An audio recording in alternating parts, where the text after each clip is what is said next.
Olá, tudo bem? Seja muito bem-vindo ao Conversa de Gabinete, o novo podcast de política de 0 hora.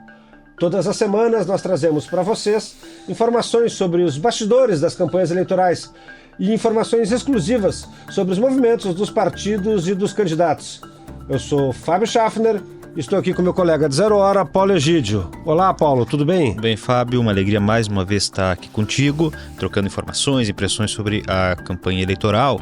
E nós gostaríamos de agradecer você que está aqui conosco e também pedir que comente aqui os assuntos que você quer ver tratado nesse podcast e também sobre as informações que nós vamos trazer na edição de hoje.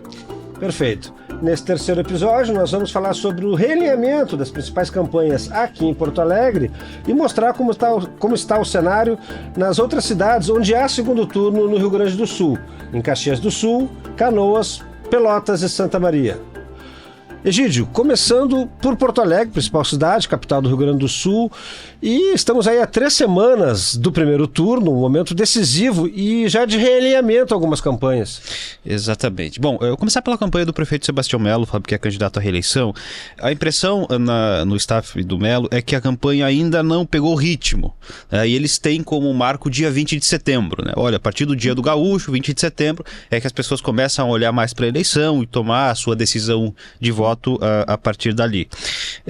O prefeito entende, e a sua equipe, que eles já, nesse tempo de propaganda, eles já conseguiram prestar contas do que foi feito na enchente, ou seja, esse é um assunto que para eles já é vencido, que o Melo conseguiu se posicionar, se colocar como alguém que tratou das soluções, e que nesse momento o ideal é reforçar a imagem de Melo, né, como alguém simples, tranquilo, aquela imagem do chapéu de palha, tá? Que ganhou um novo jingle agora, exatamente, né? Exatamente. E de que ele conhece a cidade, ele sabe onde ficam os problemas, sabe o que cada bairro precisa e que é capaz de oferecer soluções. A campanha começa a partir da próxima semana a encomendar os trackings, né, que são aqueles levantamentos diários para ver como é que está o cenário, se houve variação ou não. E a partir desses trackings é que vai se definir uma estratégia, Fábio, de que se o prefeito começar a ir muito bem, se ele disparar, se ele estiver muito na frente, uma estratégia de começar a falar em ganhar em primeiro turno, pedir para a população para resolver a eleição em primeiro turno. Por enquanto isso não está definido, tá? E vai ser com esses resultados que essa estratégia vai ser adotada ou não, a depender do que os tracks vão dizer. Há uma atenção agora, nesse período, sobre o que vem assim, das campanhas adversárias. Eles sabem e entendem que as campanhas de Maria do Rosário e Juliana Brizola vão pesar a mão nas críticas, tá? O departamento jurídico do prefeito está bem estruturado para isso, já conseguiu inclusive derrubar uma inserção de Maria do Rosário, que foi por ar na TV, tentou derrubar uma de Juliana Brizola, não conseguiu, e a determinação que partiu do próprio Melo é bem clara.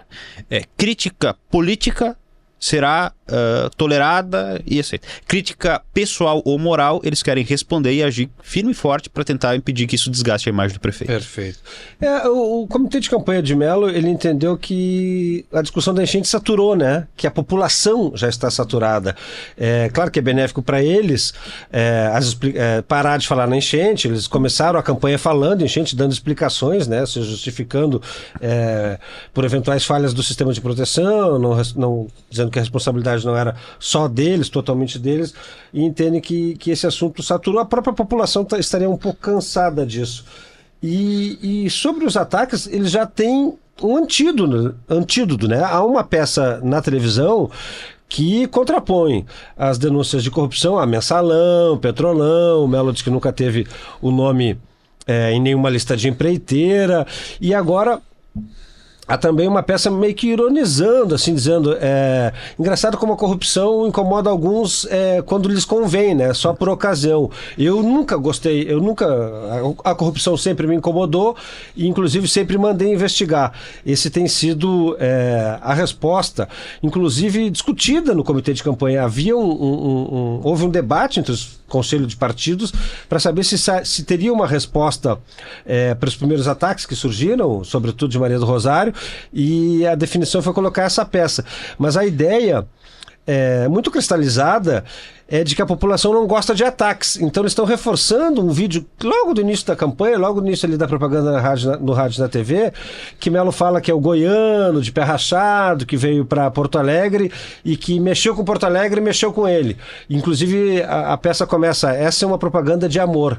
Quer dizer, eles estão falando o amor vence o ódio, usando até um slogan que pautou a campanha de Luiz Inácio Lula da Silva em 2022. Uma estratégia que o prefeito tem adotado, que também não é nova, é o seguinte, é transformar as críticas a ele ou a gestão deles é uma crítica à cidade. Perfeito. Dizendo, olha, os adversários estão falando mal de Porto Alegre. E que não é bem assim, né? As pessoas estão questionando pontos do governo dele. Agora, há uma determinação, Fábio, acho que isso é relevante, de não permitir críticas assim que afetem a imagem pessoal de Sebastião Melo, tá? É uma preocupação, inclusive essa propaganda que foi retirada do ar foi porque se falava na palavra roubo, embora na legenda aparecesse rombo. Perfeito. E isso incomodou muito, pessoalmente, o prefeito, inclusive, e eles conseguiram tirar do ar na Justiça Eleitoral. Mas vem mais aí, né? O PT, agora entrando um pouquinho na campanha de Maria do Rosário, o PT, se é um realinhamento na campanha de Melo, ainda mais ousado na campanha de Maria do Rosário, em função, enfim, ela precisa ganhar atração para se aproximar mais e tentar chegar mais próximo, inclusive ultrapassar Melo ainda no primeiro turno. Embora a campanha até aqui tenha sido muito orientada pelas pesquisas qualitativas, que apontam que tem que falar de enchente, que tem que reforçar o currículo, a trajetória de Maria do Rosário, apresentar Maria do Rosário para a população, embora seja uma deputada com 30, quase 40 anos de vida pública. E também a presença dos ex-prefeitos, né, que são bem avaliados, Raul Pontes, Tarso Genro, José Fortunati e Olivo Dutra. O comando de campanha sentiu que vai ter que pesar a mão, já começou pesando. Há duas peças no ar, uma delas essa que tu referiu, que foi retirada por Sebastião Melo na Justiça Eleitoral. Inclusive tem uma peça de Sebastião Melo na Justiça Eleitoral que diz que o PT ataca e a Justiça Eleitoral toma providências, enquanto o Melo cuida da cidade, ou seja, tentando se mostrar como vítima, né? Exatamente. De algozes, da virulência adversária. Mas o PT não vai parar por aí, já tem outras peças sendo produzidas. Há uma peça sendo produzida sobre o que seria o custo da corrupção, e aí vai mostrar o quanto foi desviado, supostamente desviado, né? O quanto aponta as investigações de desvios na SMED, com lousas digitais, kits de robótica e livros, e mostrar o que poderia ser feito com isso, inclusive para combater o déficit nas creches, que é um tema que todas as campanhas vêm salientando. E há também uma outra peça do quanto as pessoas gastaram, o custo da suposta negligência. O custo da negligência é o mote da propaganda. O custo da negligência com casas de bomba e com portas, que vai tentar mostrar o quanto as pessoas tiveram que gastar para, enfim, reconstruir suas casas, recuperar o que foi perdido, em função da falta de manutenção que não teria ocorrido. Veja a diferença. Enquanto para a campanha de Sebastião Melo o tema da enchente é um tema praticamente vencido, as adversárias, principalmente na Maria do Rosário e Juliana Brizola também, vão recuperar esse tema para tentar desgastar a imagem do prefeito, né, impedir o crescimento dele nas pesquisas. Acho que essa estratégia, Fábio, da Maria do Rosário vai ser também adotada em parte pela campanha de Juliana Brizola. Eles também estão numa fase de recrudescer um pouco as críticas à prefeitura, e aí focando bastante em dois temas. Primeiro, corrupção na Secretaria de Educação. Educação é uma bandeira histórica do PDT, da candidata Juliana Brizola, né? E muitas vezes quando ela é perguntada em entrevista, ela diz, olha, se não fosse o desvio, dava para fazer mais crédito. Perfeito. Se não fosse o desvio, dava para tomar outra providência. E também na área da saúde, né? Recentemente aí virou pública aí a discussão entre o candidato a vice na chapa, Tiago Duarte, e o secretário da Saúde, Fernando Ritter. Eles prometem que vão zerar a fila da saúde em 6 meses. O secretário diz que isso é impraticável por falta de estrutura física, mas há uma determinação então de recrudescer. O que eles têm dificuldade até o momento é criticar Maria do Rosário, ou tentar desgastar Maria do Rosário. É uma candidatura da Juliana que se mostra como terceira via, dizendo que está fora da polarização, mas até aqui as críticas praticamente todas têm sido feitas ao governo Melo. E eles... Sem tirar votos de Maria do Rosário, fica difícil. Fica difícil, porque até uns levantamentos que eles têm feito mostram que o prefeito Sebastião Melo já tem, assim, uma intenção de voto consolidada. E tem muita gente do PDT defendendo que se faça uma pregação de dizer, olha, leve a Juliana para o segundo turno porque ela tem condições de bater Sebastião Melo. Isso, claro, tentando amealhar votos de Maria do Rosário. Só que também tem uma dificuldade que é o partido do vice. A pessoa que se declara de esquerda, que tem mais simpatia pelo PT, olha meio torto, assim, poxa, votar uma chapa que tem União Brasil de vice. Exato. Mesmo o Thiago Duarte não sendo um bolsonarista. Então isso deve, assim, principalmente nas próximas semanas, Fábio, ficar assim mais claro na campanha de Juliana. Um pedido para que ela vá para o segundo turno, Perfeito. porque ela teria mais condições de bater Sebastião Melo. É muito curioso porque tem alguns petistas que perceberam na propaganda de Juliana Brizola alguns detalhes técnicos ínfimos, mas que irregulares, ou seja, muito pouco legível a coligação, os nomes ali que precisam ser informados no canto da tela, e a ausência dessas informações em todo o tempo. Pediram para o PT acionar na justiça, para a direção do partido, enfim, acionar na justiça a campanha de Juliana Brizola, e eles disseram, tá bem, pode deixar. Não disseram que não, porque não vão ficar, né, criando uma cisão dentro do partido, mas obviamente não vão entrar, estão cientes de que não vão fazer nenhum movimento contra a Juliana Brizola. Visão do segundo turno. Visão do segundo turno, entendem que é um voto importante que pode ser atraído justamente pela aproximação com os ideais de esquerda ali para o Juliana ser do PDT. E só voltando nessa questão dos ataques, vem aí umas peças também, falando de um personagem que está ausente na campanha em Porto Alegre, vem alguns ataques do PT linkando Sebastião Melo a Jair Bolsonaro, ex-presidente, inclusive está no Rio Grande do Sul essa semana fazendo campanha eleitoral em alguns municípios do interior. Eles vão tentar vincular Melo a Bolsonaro não só por questões da pandemia, um suposto negacionismo científico, sanitário, mas também na corrupção. Vão ligar os casos de corrupção no SMED, os casos de corrupção na SMED e no DEMAI, ao caso das joias, por exemplo, né, que o Bolsonaro teria tentado vender no exterior. Olha, a Justiça Eleitoral deve ter muito trabalho nos próximos dias. Vai ter muito trabalho. Para encerrar aqui Porto Alegre, Felipe Camozato, que está com a campanha mais nas redes sociais, né? Não tem, mais não, exclusivamente nas redes sociais, não tem rádio e TV, campanha de rua, obviamente, mas não conseguiu também ganhar muita atração, né, Egídio?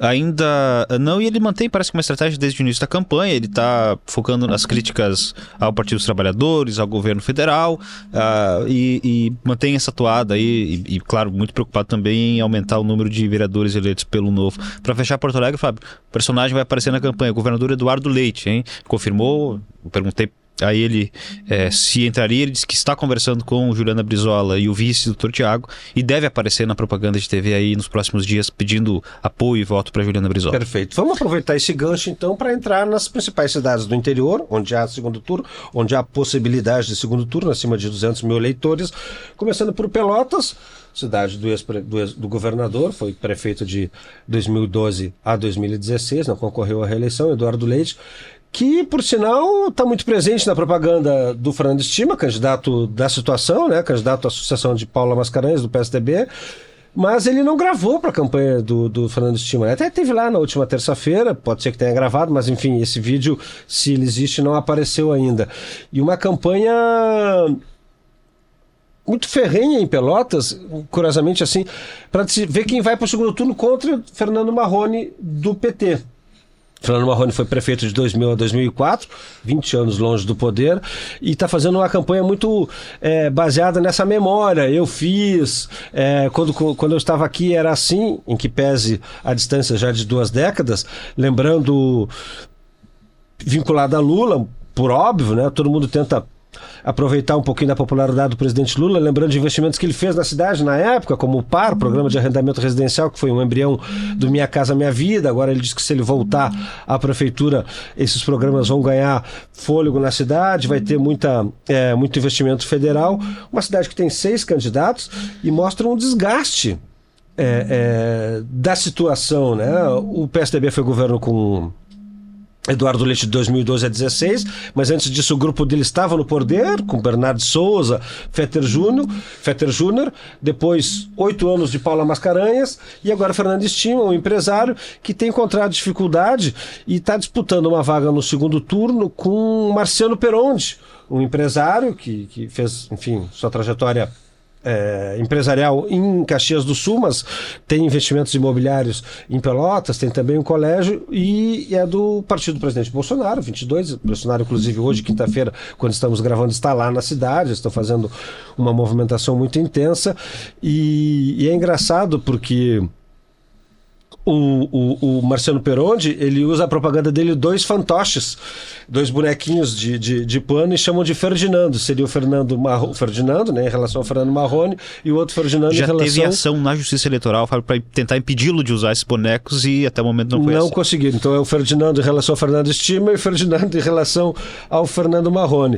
Está bem acirrada, não se sabe quem vai para o segundo turno, quase certo que o Marrone está no segundo turno, porque pelo Recal, enfim, o PT é muito forte na cidade, e tem um candidato antigo lá, Irajá Rodrigues, com 88 anos, que já foi prefeito, que está fazendo um estrago, sobretudo na campanha de Fernando Estima, porque tira votos no mesmo campo político, né? Então vai atrapalhar um pouco o caminho da situação, então, nessa tentativa de segundo turno. Tem risco de o PSDB ficar de fora do segundo turno na terra do governador Eduardo Leite. Tem risco muito grande, inclusive a disputa é ferrenha com Marciano Perondi do PL. Em Canoas, Egídio, como é que está a situação? Olha, das maiores cidades aqui do Rio Grande do Sul, o quadro em Canoas talvez seja o mais sincero de todos, né? Canoas passou recentemente pela sua maior tragédia da história, que foi a enchente. Toda a parte oeste da cidade ficou embaixo d'água, mas ela já vinha de um terremoto político de um bom tempo, né? Foi a eleição de 2020 bastante polarizada entre Jairo Jorge e Luiz Carlos Busato. Jairo Jorge venceu, mas boa parte do mandato foi tocado pelo vice, Nedir Vargas, porque Jairo ficou por 2 períodos afastado do mandato. E toda essa situação confere ao prefeito Jairo Jorge uma situação complexa que ele nunca enfrentou antes, que é uma considerável rejeição a ele, né? Até nas outras eleições em que ele disputou, ele não tinha assim, essa rejeição considerável que ele tem hoje. Pelo contrário, né? Tinha uma aceitação muito grande na cidade. Uma eleição ele chegou a ganhar com 70% dos votos. Então é um elemento que ele está tendo que lidar pela primeira vez. Há um desgaste do governo, mas ao mesmo tempo os adversários de Jairo Jorge, nenhum conseguiu se estabelecer como anti-Jairo, né? Então ele ainda tem uma boa condição, fez uma aliança com o Partido dos Trabalhadores na cidade, com outros partidos também, uma ampla coligação. Mas isso está sendo usado, tanto a questão da enchente como o afastamento do mandato, suspeitas de corrupção, estão sendo usados muito contra ele. O Jairo até tem andado com o habeas corpus, mais que debaixo do braço, para mostrar que esse habeas corpus, que ele tem condições de governar, que ele reassumiu a prefeitura. Perfeito. Mas o fato é que os processos estão correndo e aí também é o foco. Olha, o Jairo pode ganhar, mas aí assume a vice dele, que é do PT. Perfeito. Né? Isso está sendo usado. Bom, a campanha de oposição, pelo menos assim, em termos de tamanho mais vultosa, é do vereador Ayrton Souza, do PL. Ele recebeu o apoio de Luiz Carlos Busato. O filho de Busato, Rodrigo Busato, é o candidato a vice. O Ayrton é um vereador de alguns mandatos na cidade, mas ele não é tão conhecido quanto o Jairo Jorge, e até os aliados dele reconhecem que é alguém que assim, não é tão bom de oratória, de convencimento, né?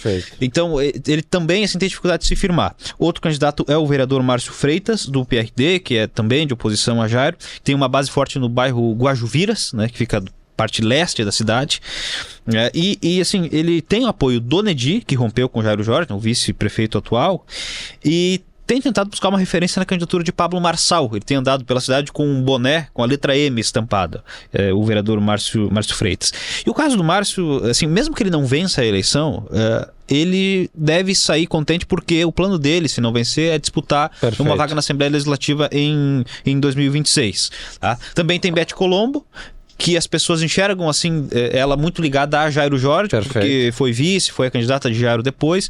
Ela começou numa linha mais paz e amor, como a gente diz, Fábio, mas tem recrudescido um pouco as críticas ao atual governo. Também tem as candidaturas lá de Odilei Campeol do Novo e o Rodrigo Cebola do PSOL, mas são candidaturas mais segmentadas. O quadro em Canoas, basicamente esse, com uma dificuldade evidente do prefeito Jairo Jorge, mas assim, nenhum dos adversários conseguiu ainda incorporar assim, tem aquele perfil anti-Jairo.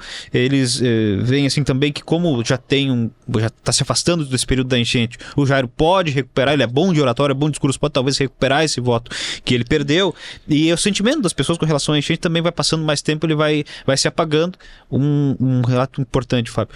Muitas candidaturas veem o debate de segunda-feira da Rádio Gaúcho como um divisor de águas, talvez, essa campanha eleitoral. Perfeito. Esse cenário de indefinição grande em Canoas contrasta com Santa Maria, né? Santa Maria, as projeções apontam aí para uma provável vitória em primeiro turno. É complicado falar esse tipo de coisa, né, antes da eleição, mas está todo mundo muito assustado, né, os adversários, com a possibilidade de Valdeci de Oliveira, deputado estadual, ex-prefeito, ganhar no primeiro turno. Ele tem uma memória muito grande na cidade, um recall muito forte. Ele foi prefeito dois períodos, né, de 2000 a 2008. Ele fez uma aliança de centro-esquerda muito interessante com o José Farré, que foi prefeito. Enfim, também tem uma penetração muito forte. Enfrenta um candidato de situação que tem o desgaste, o Rodrigo Décimo, o atual vice-prefeito, né, é vice de Pozobon, prefeito do PSDB, e Pozobon tem tentado, enquanto Valdeci faz uma campanha também vinculada a Lula, como todos os candidatos do PT, de memória, de resgate do tempo em que ele governou a cidade, Rodrigo Décimo faz o discurso da conciliação, né? Ele diz, o Valdeci, hoje o presidente é o Lula, mas se o Lula não for presidente daqui a 2 anos, o Valdeci vai ter problema. A Roberta Leitão do PL e o Giuseppe Riesgo do Novo, são os outros candidatos que estão ali tentando também uma vaga no segundo turno. Se for o Lula, vai ter problema, porque são de oposição. Eu já fui vice com o Lula e fui vice com o Bolsonaro. Me dou com os dois, mostra a foto dos dois. Algo parecido que o Fernando Estima também faz em Pelotas. Então tenta se catapultar com isso e mostrando que um slogan interessante é: a mudança não para. Quer dizer, ele é o candidato da continuidade, mas ele usa o slogan da mudança, que pega muito forte, dizendo que a mudança não vai parar com ele na prefeitura. Por outro lado, Roberta Leitão, do PL, uma campanha muito calcada na imagem do ex-presidente Bolsonaro, né, praticamente em todas as peças de propaganda. Bolsonaro vai lá também essa semana.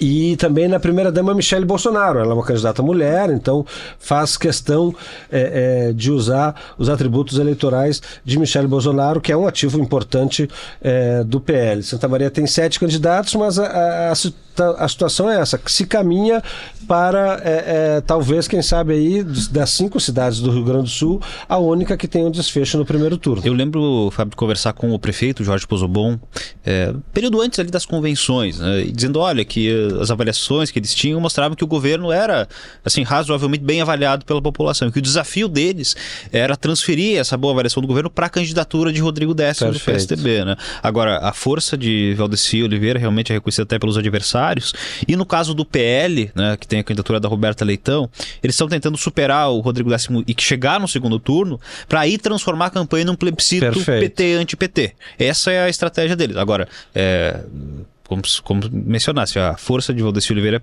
percebida até pelos concorrentes dele lá em Santa Maria. Em Caxias do Sul também, né? 3 candidaturas muito fortes, gente. É o cenário que se desenha, Fábio. Uma candidatura do governo, que é o prefeito Adilógio Domênico, que busca a reeleição, só que ele tem 2 adversários bastante competitivos até agora. A deputada Denise Pessoa, do PT, que fez uma aliança com o PDT e tem como vice ao seu Barbosa Velho, e o candidato do PL, da direita, é Maurício Scalco. Qual é a avaliação que se tem até o momento na campanha? Comentando também, tem o candidato do MDB, que é o Felipe Gremel-Maier, que é o candidato do ex-governador José Ivo Sartori, só que na maior parte das sondagens que estão sendo feitas até agora, ele aparece um pouco atrás dos outros 3 concorrentes, né? Até por ser um candidato mais desconhecido, né? Ele é vereador na cidade, mas não tem assim uma taxa de conhecimento como os seus adversários têm. Bom, como é que está o quadro lá em Caxias? Vinha numa toada razoavelmente tranquila a campanha, né? cada um apresentando sua proposta e tal, mas nessa semana o tom subiu bastante. Sobretudo entre as candidaturas de Adiló e de Maurício Schalco. Por quê? Porque existe um entendimento que é muito difícil que a candidata do PT não esteja no segundo turno. Historicamente o PT vai para o segundo turno em Caxias, Denise Pessoa tem apoio de Pepe Vargas, tem apoio de Alceu Barbosa Velho. Monsueto Serafini. Também está com ela? Ela disse que vai governar com os 3 melhores prefeitos da história de Caxias. Perfeito. Então, é uma impressão geral que Denise possivelmente estará no segundo turno. E aí a briga seria com Adiló de Domênico, atual prefeito, ou com Maurício Schalco.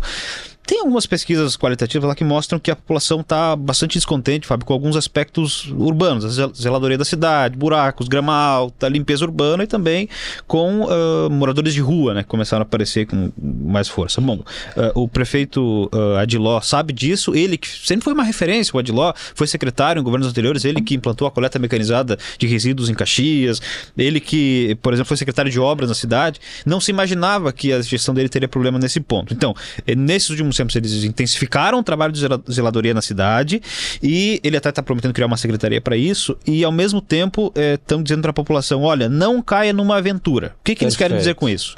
Ligando o Maurício Schalco ao ex-prefeito Daniel Guerra, que fez uma gestão muito tumultuada em Caxias, acabou até sofrendo um impeachment. Perfeito. Tá? O Schalco responde o Adiló, dizendo que a cidade está parada e explorando essas dificuldades que o governo tem. Até se criou um apelido para o Adiló de prefeito Tatu, porque fez muitas obras, né, cavucando lá na cidade para fazer muitas obras. Ele transformou esse limão numa limonada, né? Ele agora diz, tá tudo sendo feito, isso. Tá tudo melhor, tá tudo melhorando. Algo parecido com... Inclusive tem um tatuzinho na propaganda, assim. Algo parecido com o que o Melo fez aqui com o chinelão, né? Mas já veio a tréplica de Schalco, viu? Tá dizendo, olha, que tá tudo parado, tá tudo indo mal, né? Então tem essa disputa. Muito a campanha de Denise Pessoa também é crítica ao governo municipal, também é de oposição, mas é uma crítica mais geral, assim, menos pessoal. Por quê, Fábio? Aí a gente já começa a entender um pouco a estratégia lá.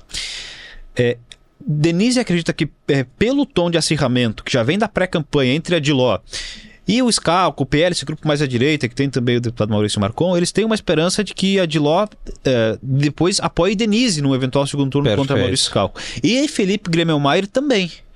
Então, o PT e o PDT, né, que fazem uma aliança lá, comandam uma aliança, eles têm muita vontade de ir para o segundo turno contra Schalco, porque ali eles veem uma brecha para a vitória. Se for contra Adiló, fica muito mais complicado. Houve até uma sinalização nesses dias, o prefeito Adiló botou uma peça na propaganda acusando Denise Pessoa de mentir, ela ficou muito incomodada com aquilo, chegou a cogitar ir para a justiça, pegou o telefone e ligou para o prefeito, pô, prefeito, o senhor está me chamando de mentirosa, assim, e Adiló apagou a peça, apagou o post nas redes sociais, ou seja, derrubou uma peça da candidatura adversária conversando. Isso deixou a campanha do PT bem esperançosa de que, indo para o segundo turno contra Maurício Schalco, obter o apoio do governo da situação. E o Felipe Gremmelmaier está tentando crescer, tentando se tornar mais conhecido. O principal ativo da campanha é o ex-governador José Ivo Sartori. Está praticamente todos os programas de rádio e de TV. E o conceito da campanha é o seguinte: Caxias, para voltar a ser feliz, precisa retomar o projeto do Sartori. Esse é o conceito da campanha até agora. Bom, passando a régua então Porto Alegre, Pelotas, Caxias, Santa Maria e Canoas, vamos agora para o encaminhamento final, a nossa gaveta, né? Vasculhando os gabinetes alheios, Egídio, o que você descobriu nas gavetas aí? Olha, uma gaveta que traz um receio muito grande é a gaveta do PSDB, Fábio. Por quê? Hoje, o partido que tem o governo do estado, o governador Eduardo Leite, e governa dessas cidades que a gente falou, das 5 maiores, ele governa 3. Governa Caxias, governa Pelotas e Santa Maria. E está em risco de perder as 3. Os candidatos do PSDB, nós falamos aqui, eles não são favoritos em nenhuma dessas cidades. Perfeito. Em Porto Alegre, o partido sequer conseguiu ter candidatura própria. Então há um risco aí de uma perda de poder muito grande do PSDB depois dessas eleições municipais. E uma falta de engajamento do governador também na campanha, né? Não se vê ele atuando nesses 3 municípios, assim como não se vê em Porto Alegre também. Por enquanto, sim. Em alguns casos se explica, Fábio, porque também se tem uma disputa com outros partidos que também são da base do governo, isso pode gerar algum atrito para ele. Mas até o momento do partido dele, mas até o momento realmente assim se falta uma presença assim, mais firme, mais forte, para que ele consiga, com a popularidade que tem, beneficiar os candidatos do seu partido.